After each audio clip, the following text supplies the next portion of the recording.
29th of May, Rabbi Levitt, Gemorah.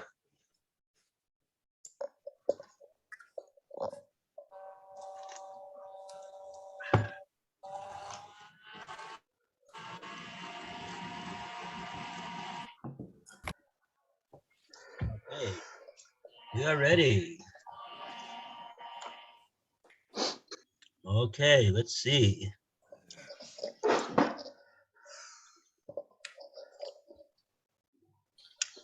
Okay, so on Yom Hamishi, we finished reading the 25-line Rashi. Oh, what's this? One second.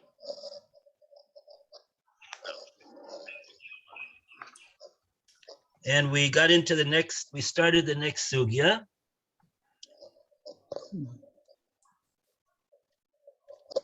And that sugya was about Imi Amar Shmuel Hachi. Right. Oh, so that's what we got into. So let's get back into this sugya. This can be found.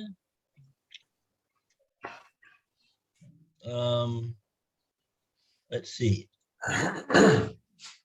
In the art scroll, it's 94A4, right-hand column, the third paragraph. Okay, thank you, Lou. So that's where we're up to. Let's we'll give it a go again today. Bez Hashem. So Roy, would you like to start off? Okay. What did Rav Shimon ben Eliezer say? I don't know. He said just before this. Oh, it's not a. That's after. Yeah, I know, but it says Umi Amar Shmuel Hachi. What did Shmuel? Right. But did Shmuel indeed say so? And I wanted to go back to see what he said. What did Shmuel say? Good question. Yeah. What did Shmuel say? Subject to the law. Not subject to the laws of ties. Shmuel said, which Shmuel are we talking about? Well, in the previous sentence, it says, Rabbi Yehuda said in the name of Shmuel, the halakha accords with Rabbi Shimon ben Elazar. Oh, okay. Now, Rabbi Shimon ben Elazar, What did he say? he quoted on the very top of the page. He said, change does not acquire. Right. Right. And particularly, he said that Kol shevach she'eshbiach hagazlin yadu al elyona. Any shevach that a gazlin creates in the article that he stole, he's got the upper hand in regard to that increased value of the object. And what that means is that we said, Rav Shesha said, Teshbicha, if he increases the value of the object that he stole, no tel shivchoi, he'll be able to keep that increased value. But kochash, if he stole an animal, for example, and it became weak or infirm, kochash, so it's worth less than what it was before. He could say he could go and return the animal in this state of being weak and infirm. He stole the animal when it was gesund and stark. It was fat and it was healthy. And now he returns it in the opposite state, and he could say to the owner, "Here's your animal. Here it is." The shinui b'makoimo omed, because even though the animal underwent a shinui, it is b'makoimo omed, meaning that it stays in the rishus that it was in when at the time of the theft. It belonged to the owner, and now it still belongs to the owner, and therefore that's why the Goslin can just return it back in the state that it is, even though it's worth less now. So he doesn't have to, the Goslin, he doesn't have to pay him the $1,000 that it cost at the time that he stole it. He can give back this animal, which costs which would cost much less in the shuk.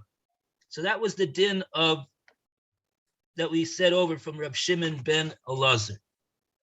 And Shmuel says the halacha is like this, that he could say Harei shalcha lepanecha.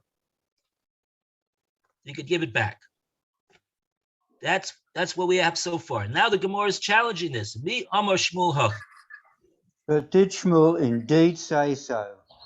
V'homar Shmuel. Why? Shmuel said, Ein shamin la legazel legana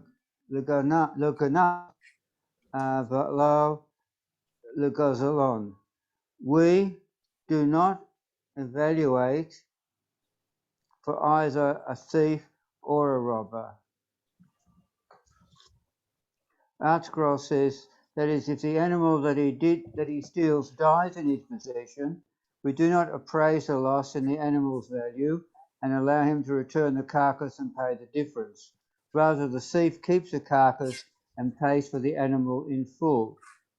Elo Luskin, we evaluate the carcass only in a case of damages. Bishlama Rava. Now it is well according to Rava. The Omar ki ko Omar Rabbi Shimon, Rabbi Shimon ben Eliezer, Hasam b'Hachasho deHada. Who says, as well according to Rava, who says in the Gemorah above, that when Reb Shimon ben Elazar says there that the robber may return the deteriorated animal, the reference is to a reversible deterioration. Right. Lo kashia, there is no contradiction between the two statements of Shmuel. Ki ka'amar halacha b'Rav Rabbi Shimon ben Eliezer deshinui b'makomo omed. For when Shmuel says, as quoted by Rav Yehuda, that the halacha accords with Reb Shimon ben Elazar, who says that a change remains in its place, the reference is to a deterioration that is reversible. Whereas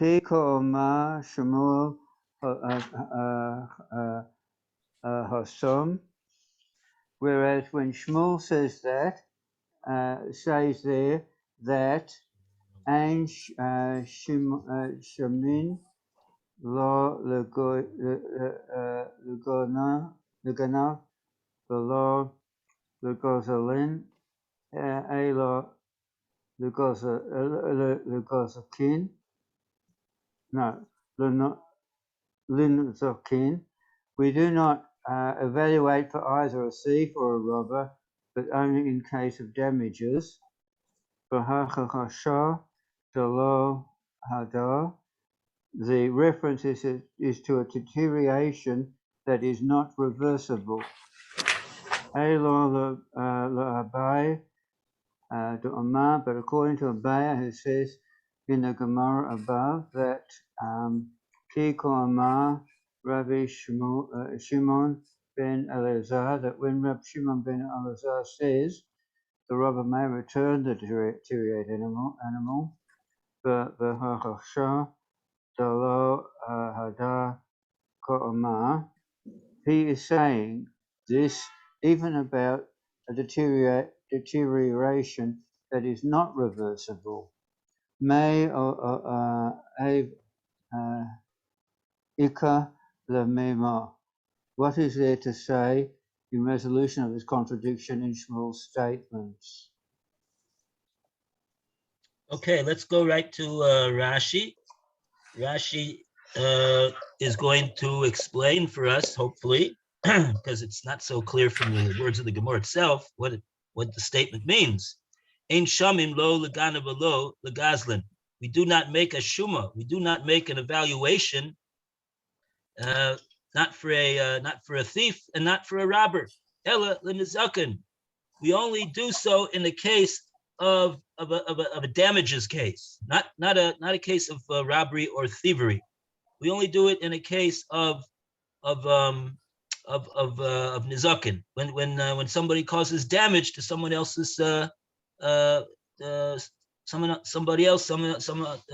property, then we do an evaluation to find out how much they have to give them back. So what is that relevant to our din over here of Reb Shimon ben Elazar, who says that shinui b'makoma omedes, that the shinui that happened doesn't change the ownership right of the owner. He still remains the owner. Hopefully, Rashi is going to explain us what's the connection over here. Beginning thing was Ein Shomim, we don't evaluate.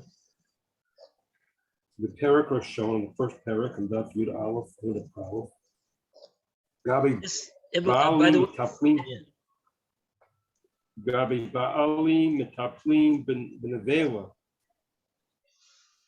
regarding the owners that are taking care of an Avela. Omer Shmuel says, the Nazikin who Shami, that we evaluate them we evaluate things about damages, what we're going to get to Nevela, the Nevela, the Nazik, for the victim, the one whose thing became an Nevela. Umosif, and we add on it Mazik, we add on it the damager, Ad Mishalmim Lo, that he has to add until he completes Lo, Nisko, it's damage. So he's talking about something that became an avail, he has to add, he made it like an avail of this item, he's got to pay for the loss that he made it becoming an avail. About a gun of a goslin, but in the case of a thief or a robber, Shenatlu Behema, that they took an animal who made to and it died, Gachasha, or it got weakened, it got lessened in value, Ain't Shomin at Level. You wouldn't then evaluate the Nevela. That would rather Shalahem, but rather for them to hay. It should be the aim Mishalmu, they shall pay a behema ma'aliyah from the best value of it. We see that a shinui is kanish. The change he does acquire. Okay, very good. I don't know if this klukta is part of it. Klukta the abaya, klukta the abaya, the rabba, the klukta rabba, the shemata above in the Gemara discussion. Okay, so what do we see over here from this Rashi over here? Rashi's telling us like, what's this statement that Shmuel is talking about, that he says we don't make a shuma not for a ganav and not for a gazlan, only in the case of a damages case. So what's the case? So Rashi says this is a Gemorah in the first parak that we didn't learn. And over there, what's the case? The case is, Rashi says, Bailim metaplim benevela. That the owners, they're the ones that got to deal with their nevela. How'd the animal come a nevela? Because the other guy's animal gored this animal and killed it. So now this guy, he used to have a healthy, nice animal, and now he's got a nevela on account of the fact that the other guy's animal gored his animal. So now, how do we so this guy's a mazik and this guy's a nizik, but there's no thievery over here. There's no robbery. There's no geneva. So what do we do in this case? So Shmuel says this is what we do. Amar Shmuel. Then Nezokin, this is a case of damages. Who the shamin? That's the case where we do an evaluation of the animal. Shamin es a nevela, the nizik. We say, how much is this nevela worth right now as a nevela? Right? It used to be $1,000 as a healthy gesunte animal, and now it's a nevela. So how much is a nevela worth? Let's say it's worth $100 now.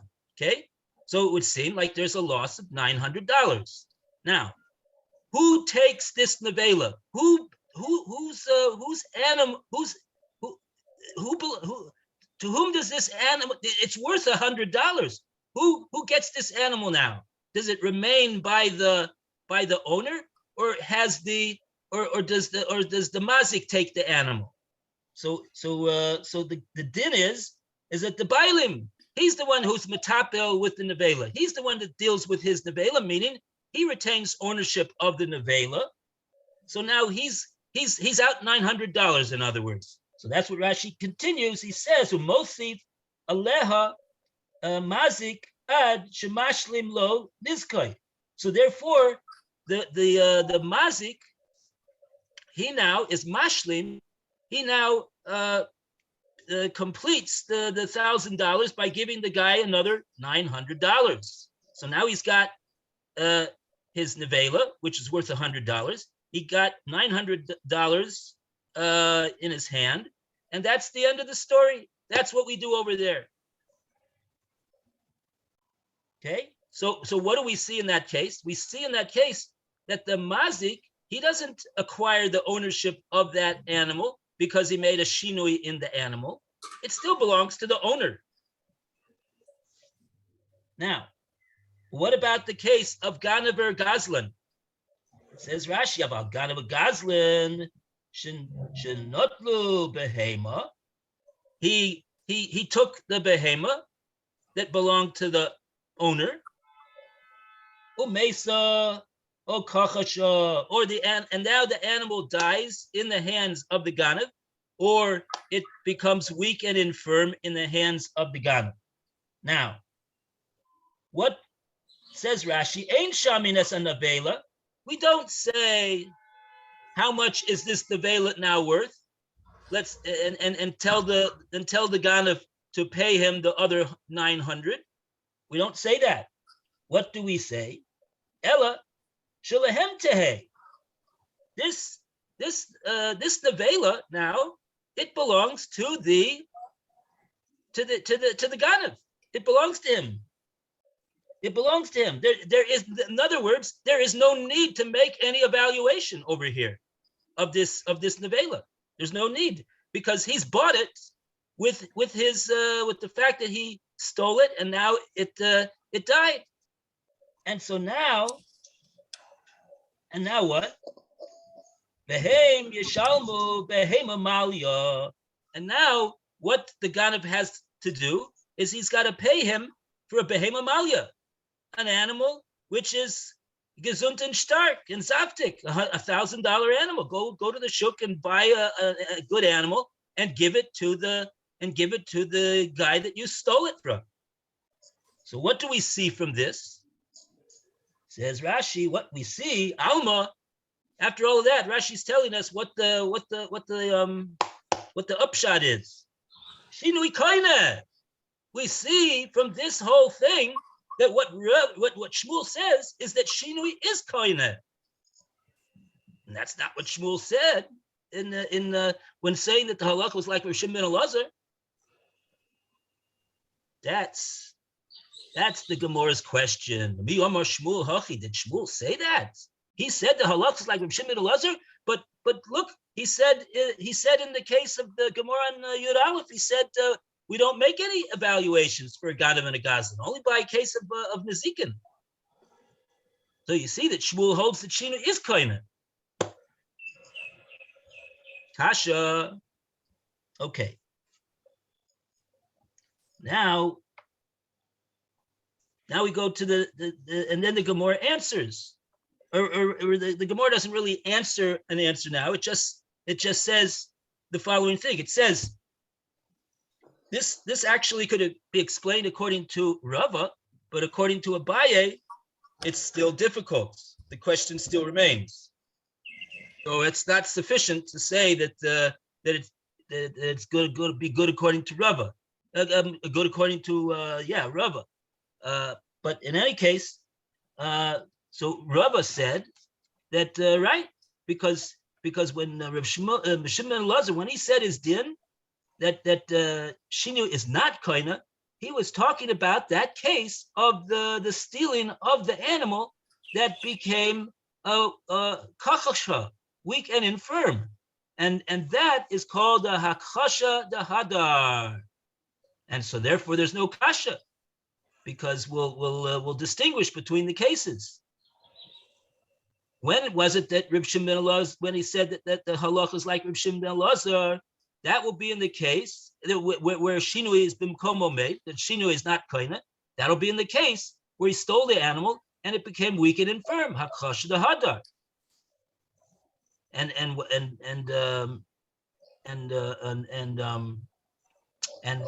what he said in the other scenario, when we don't make a shuma for a ganav or a gazlan, only in case of damages, in case of nezikin, that was talking about the type of a damage, b'hakchasha de lo hadar. So now we got to know what it is. What is hakchasha de hadar and what is hakchasha de lo hadar? What are these two things? That's we go to, and Rashi, the bottom Rashi on the column is hakchasha de lo hadar. It's a kasha de lo hadar. It's a change. There's a weakening that's not reversible. That you can't take it back. And it gives an examples. Kagon, for example, meta dies. Once it dies, that's it. It can't go back. But not simply that. Oh, nishbara ragla. If it broke its foot, it says it doesn't. That's also considered an unreversible change. Irreversible. Interesting.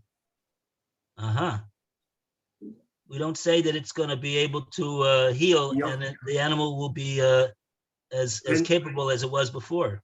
Depends how well it's broken to make a difference on that. You could see that you can break it in such a way that it'll never be the same again, and you can break it, and there are other times it isn't. So but that's what they're using on that case. Yeah, because Rashi mentioned that. Rashi mentioned those two cases himself. Mesa Vanishbra. Okay. So in those cases, what's the point? We're making a distinction in Rav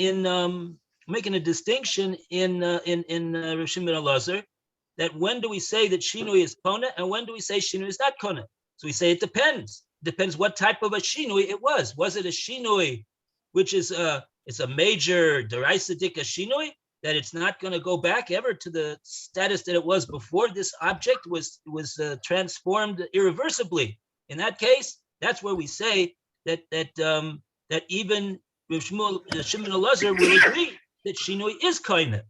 Shinui will be koine. And that's how he explains the Gemorah, the previous Gemorah in Yud Aleph. But in our Gemorah, where he's talking about he stole an animal and he says, Harei shalcha lefanecha, here's your animal, I give it back to you.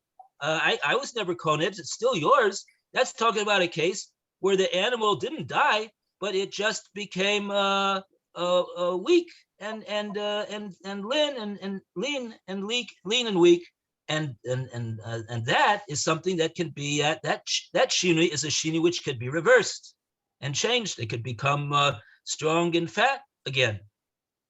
So in that case, that's where Reb Shimon ben Elazar says that shinu become omeid, and therefore he could say the Gazlan could give it back and say, here's your animal, even without fattening it up or making it strong, but it's still regarded as the animal of the owner, and he doesn't have to pay him anything at all. Okay, so that's good according to, that's what the Gemorah said, Bishlema the Rava. It's all well and good, these two things that Reb Shimon ben Elazar said, and Shmuel is justified in saying what he said, because we're going to make the following distinction. But according to Abaye, the Gemorah asks according to Abaye, he says that when Reb Shimon ben Elazar said what he said, that Shinui b'mkomo medes over there, and you could say Harei shalcha lefanecha, he was talking about a case of a chasha de lo hadar k'amar. And so what does he do?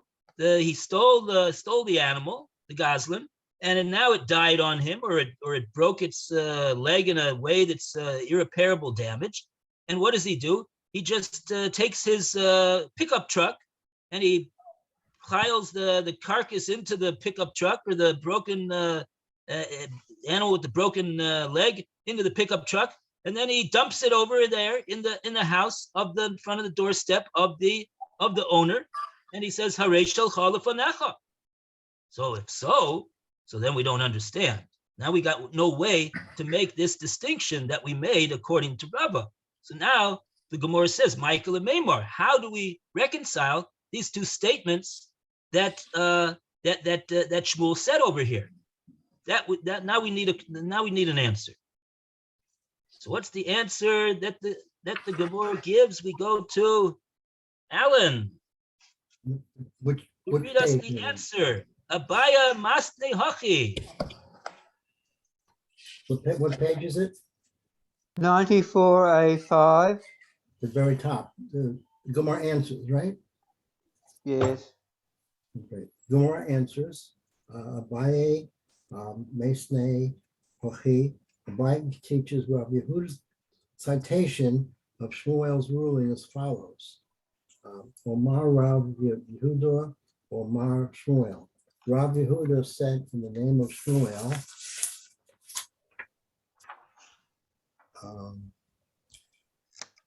Omru halacha Rabbi Shmuel ben Eliezer. They have said that halacha accords with Rabbi Shimon ben Eliezer, Lo severa way, but Shmuel himself does not hold this.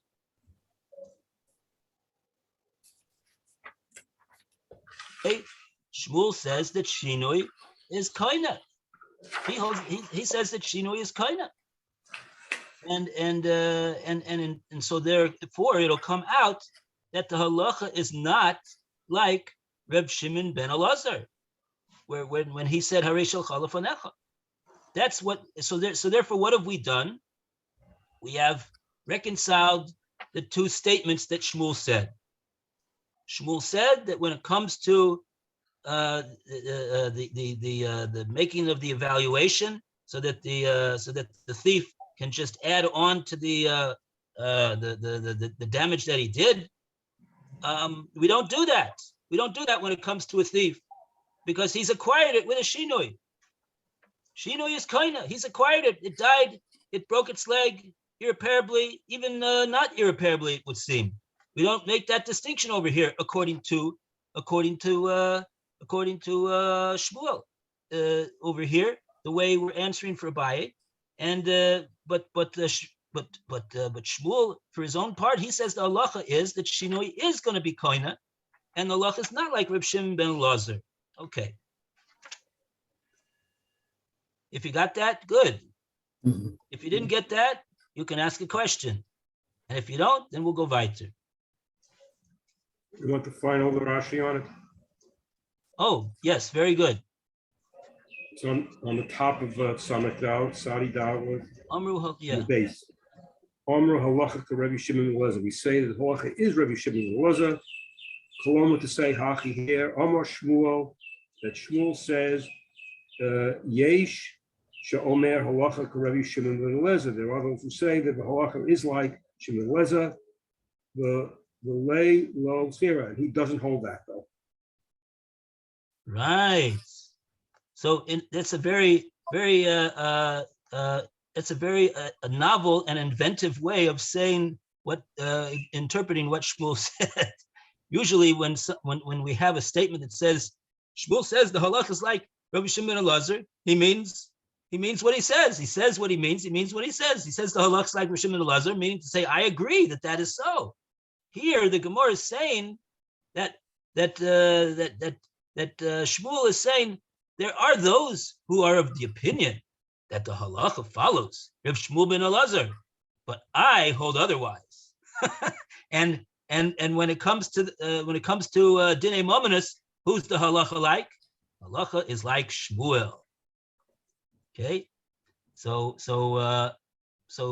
really, what comes out according to this answer, what Abai is saying is that halacha doesn't follow Reb Shmuel ben Shimon ben Elazar. That's what Shmuel is saying. So that's very interesting. You know, this is a very important klal. I just had it actually in Maseches Nida, that you may have wondered at some point in your learning, how could it be that we have Tanoim and we got Amoraim, and the Tanoim are the earlier sages. They're more they're bigger sages, right? And the Amoraim are the later sages. They're sages, but they're not sages compared to the sages of the Tanoim.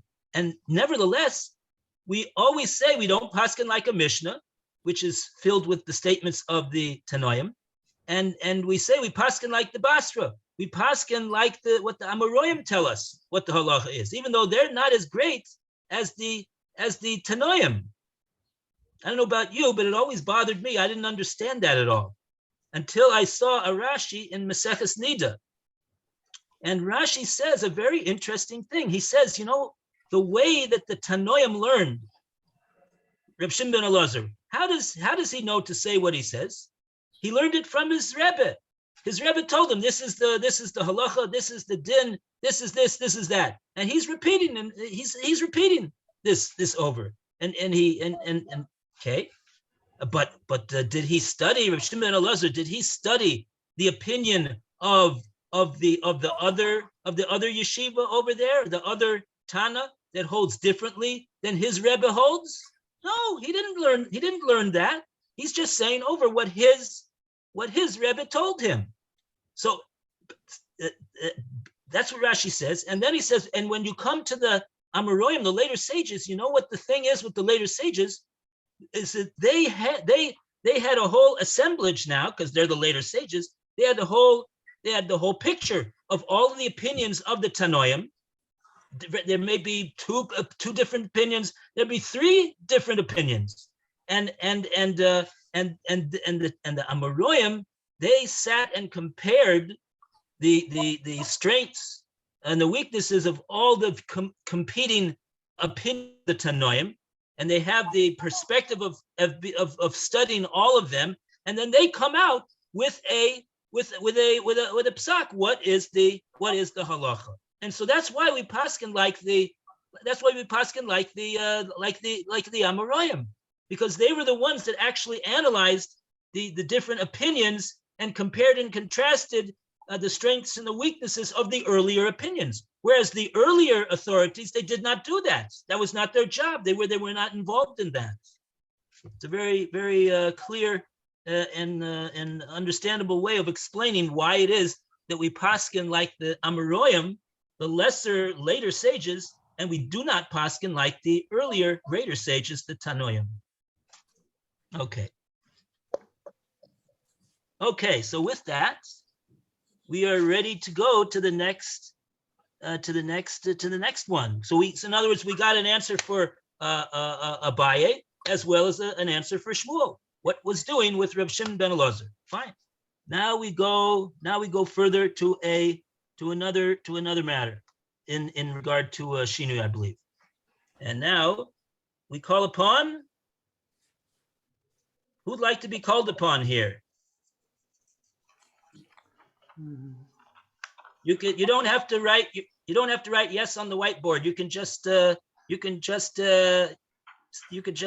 say yes.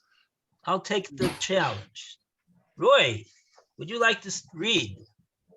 All right, from where? Amar Rebbe Chia bar Abba.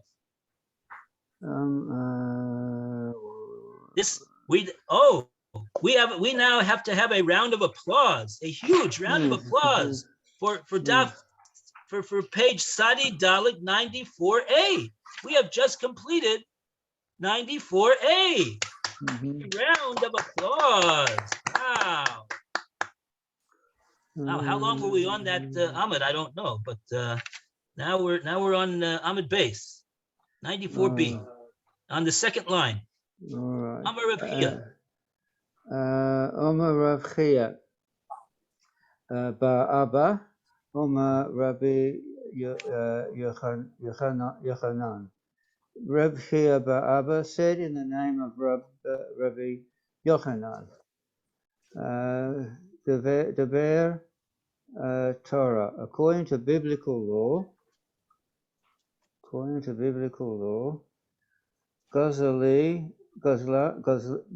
Gazilla Hanashatanis Chalzeres Nea, a stolen article that underwent a physical change returns to its owner as is. Shenema V'hashiv es Hagazela Asher Gazal. For it is stated, and he shall return the stolen article that he stole. Stolen article that he stole. Makom, which implies that he must return the stolen item itself in all cases. V'im Tamar Mishnah Seinu, and if you will counter and say that our Mishnah states otherwise, for our Mishnah states that if the robber made a stolen wood into utensils or stolen wood into wool into garments, he pays their monetary value as of the time of the robbery. Mishum Takanas Hashavim. I will reply that our Mishnah rules this way because of an enactment that the rabbis instituted to assist those who wish to repent. According to biblical law, however, says Art Scroll, the changed stolen article is returned to the owner as is. Then the Gemorah has a question. Okay, very good. So let's take a look at Rashi. Dibramas Hanishtanes. Okay, changing Hanishtanes. That there's a change in it. And the change is coupled, even though Shanishtana, even though he does change it, Choseret Be'enai, he returns in his eyes a kamut, a quantity, shehi achshav, the amount that it is now.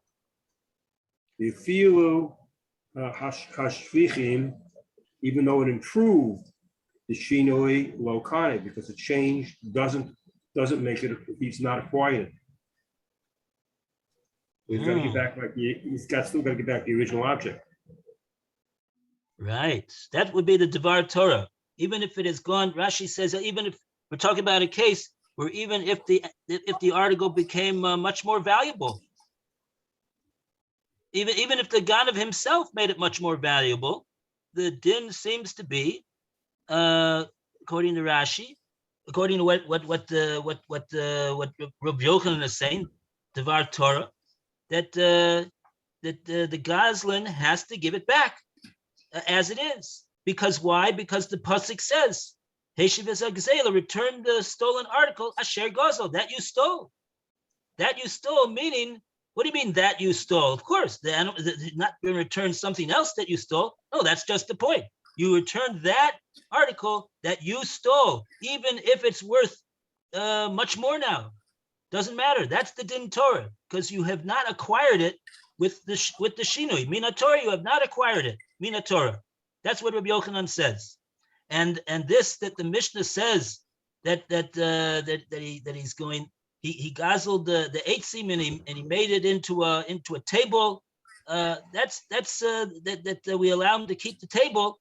That's only because of the chachamim, because we want him to do tshuva. We want him to make some type of a tshuva, and like that, he's got to give it back, and he won't give it back if it got more valuable. So we'll say, okay, just give back the thing, the value that it was, and you can keep the table.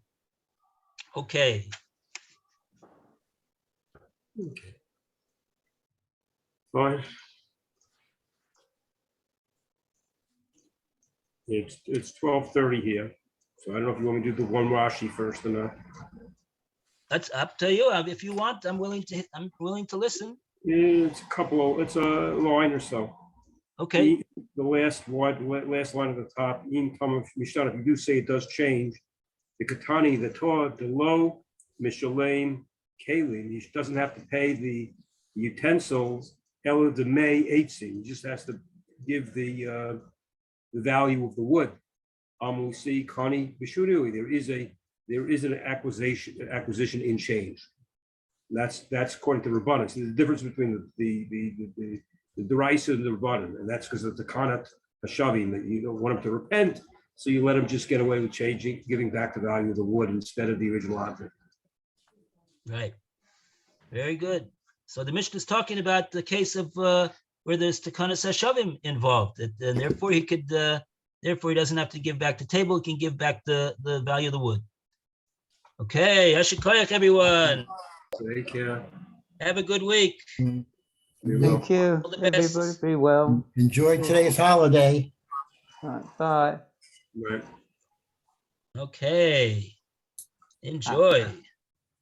Lou, see you later, right? Okay, yeah, see you 5:04. Right.